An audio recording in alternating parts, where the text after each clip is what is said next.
Hello guys, अस्सलाम वालेकुम, नमस्ते एंड सत श्री अकाल। Welcome back again to our channel spontaneous reaction. So guys, मेरा नाम हसन नासिर है और हम पाकिस्तानी हैं।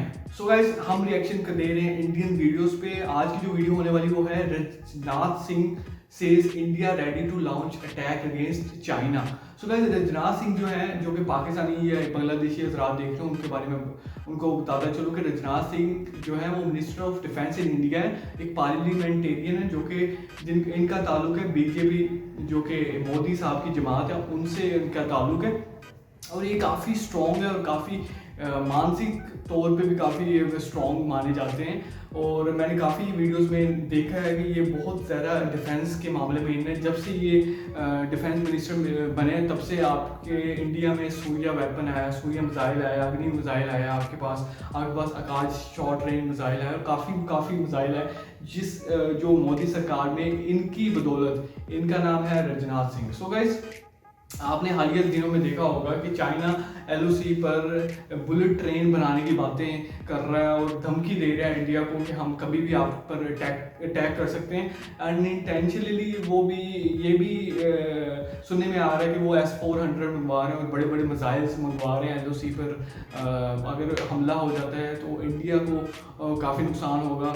तो ये ऐसा नहीं है हरगिज़, क्योंकि इंडिया ने अभी सूर्या मिसाइल भी लॉन्च किया है। तो सूर्या मिसाइल वो है जो कि इंटरकॉन्टिनेंटल बैलिस्टिक मिसाइल है, जो कि दुनिया में ऐसे कम मिसाइल हैं जो कि सिर्फ भारत के पास है, फ्रांस के पास है, चाइना के पास है, ब्रिटेन के पास है, Russia, Germany, France and north Korea के पास ऐसे मिसाइल हैं। पाकिस्तान के पास सैडली ऐसे मिसाइल नहीं है। तो ऐसे मिसाइल ये ऐसा मिसाइल है जो कि एट ए टाइम काफ़ी हमले कर सकता है और इसकी जो रेंज है वो काफ़ी 10,000 से 12,000 से भी ज़्यादा रेंज है, जो कि अग्नि मिसाइल की है। सो ये इतने ज़्यादा ख़तरनाक वेपन इंडिया के पास भी हैं। ज़रूरी नहीं है कि चाइना के पास खतरनाक वेपन है, इंडिया के पास भी खतरनाक वेपन है।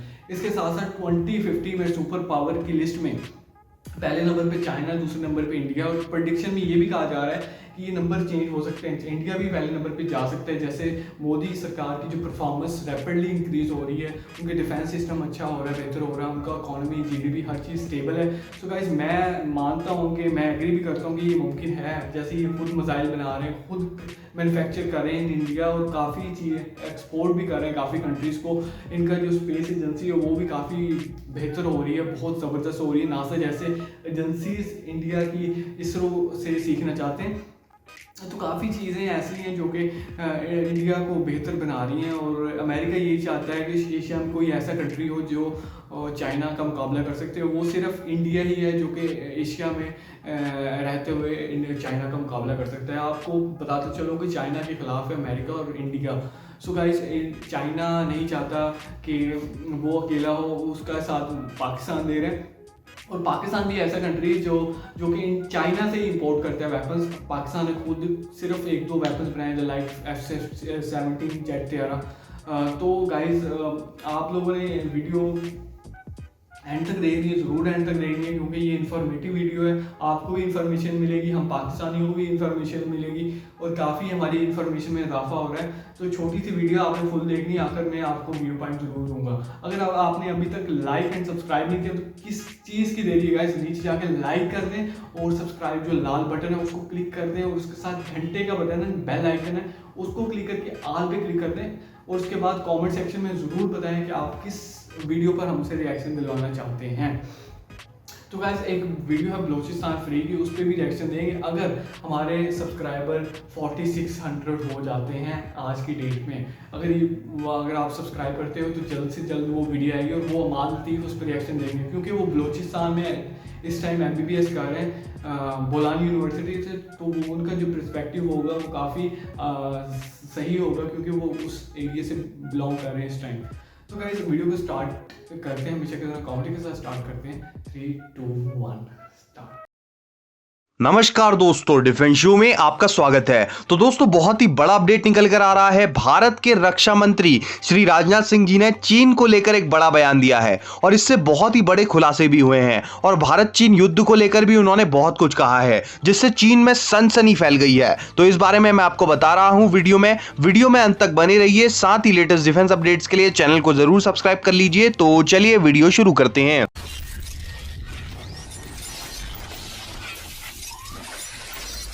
तो दोस्तों जैसा कि आप सभी जानते हैं कि भारत और चीन के बीच बीते 1 साल से भी ज्यादा समय से लद्दाख में एलएसी पर बहुत ही ज्यादा तनाव चल रहा है। और जब चीन सामने से नहीं लड़ पा रहा था तब उसने गलवान में खुराफात करी, जहां पर उसको भारतीय जवानों की ओर से मुंहतोड़ जवाब दिया गया। और भारत कभी भी गलवान में वीरगति को प्राप्त हुए अपने जवानों के बलिदान को नहीं भूल सकता, और मेरा भी उन जवानों को शत शत नमन रहेगा। तो अब बात करी जाए गलवान के बाद की घटनाओं की, तो दोस्तों परिस्थितियां काफी ज्यादा तनावपूर्ण हो गई थी। और उस वक्त भारत में ही बैठे कई सारे लोग भारत की ही तैयारियों पर सवाल उठा रहे थे और चीन का पक्ष लेते हुए यह कह रहे थे कि भारत चीन का मुकाबला नहीं कर पाता, क्योंकि भारत के पास अच्छे खासे हथियार नहीं थे और भारत की पोजीशंस भी वैसी मजबूत नहीं है। लेकिन हाल ही में जो हमारे रक्षा मंत्री श्री राजनाथ सिंह जी का बड़ा बयान निकल कर आ रहा है, इन लोगों के मुंह पर वो एक बहुत ही बड़ा तमाचा है। जी हाँ दोस्तों, हमारे रक्षा मंत्री ने यह कह दिया है कि बीते साल के बाद भारतीय नौसेना की तैयारियों से पता लगता है कि भारत पूरी तरह से तैयार था, और अगर थोड़ी भी बात बिगड़ती तो भारत बहुत ही उग्र तरीके से चीन पर बड़ा वार करता।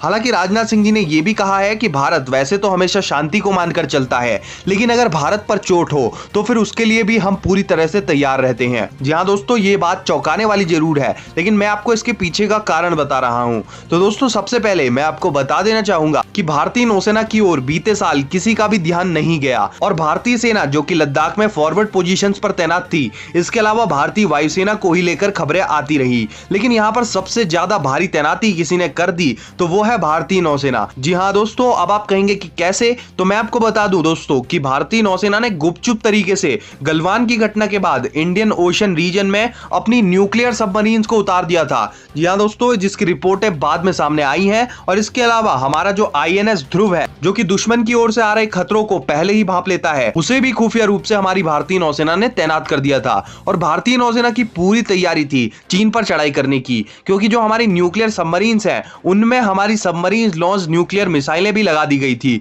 जी हाँ दोस्तों, भारतीय नौसेना ने गुपचुप तरह से चीन पर चढ़ाई करने का पूरा प्लान तैयार कर लिया था। और अगर सिचुएशन थोड़ा भी बिगड़ती एलएसी पर तो यह पक्का था कि भारतीय नौसेना का एक बहुत ही बड़ा रोल रहने वाला था। हमारी नौसेना एक बहुत ही बड़ा रोल निभाती है, लेकिन नौसेना की ओर से करी गई तैनातियों को लेकर कोई ज्यादा बड़ी खबरें नहीं बनाई जाती हैं।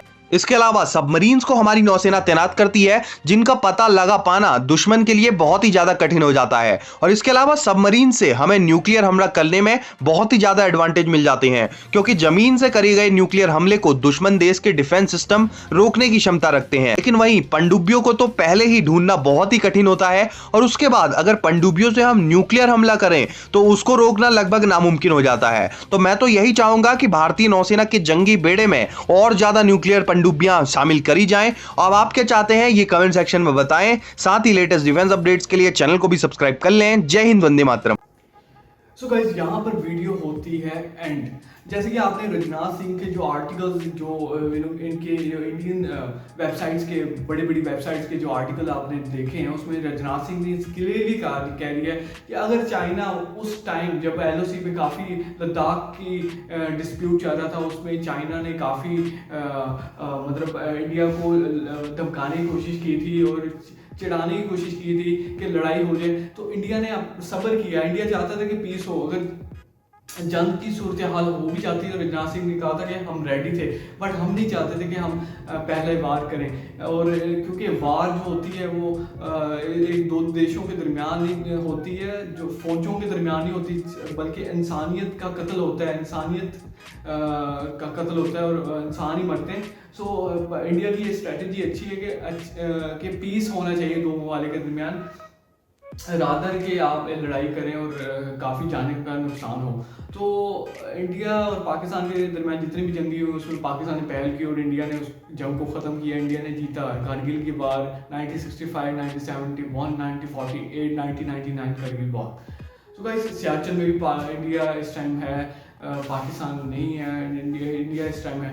तो आप कह सकते हैं कि इंडिया एक बहुत बड़ी ताकत है, आप उसको लाइट नहीं ले सकते। मैं चाइना के बारे में कह रहा हूँ कि चाइना भी ख़तरनाक है, बट वो जब से इंडिया के पास मोदी जैसे बंदा है और राजनाथ सिंह जैसे डिफेंस मिनिस्टर है, तब से ये बहुत ज़्यादा पावरफुल हो गया इंडिया। तो उसके साथ बिगाड़ना बहुत बहुत बेवकूफ़ी है, बहुत बड़ी बेवकूफ़ी है। अगर जंग हो भी जाती है तो ये बहुत बड़ी आलमी ताकतें, मेरा ख्याल है कि इंडिया चाइना को भी पिछाड़ कर रख देगा। बट आखिर में इंसानियत का कत्ल होगा। सो मैं नहीं चाहता, मैं कहता हूँ कि दोनों के दरमियान पीस होना चाहिए, दोनों एक प्लेटफॉर्म में बैठें और बातचीत से अपना ये जो मसला है हल करें। सो इसी पॉजिटिव व्यू पॉइंट के साथ मैं आपको इजाज़त देता हूँ कि गाइस काइंडली अगर आप लोगों ने सब्सक्राइब नहीं किया तो ज़रूर कर दें। इंशाल्लाह नेक्स्ट वीडियो हम दोबारा मिलेंगे। So signing off, bye bye, take care.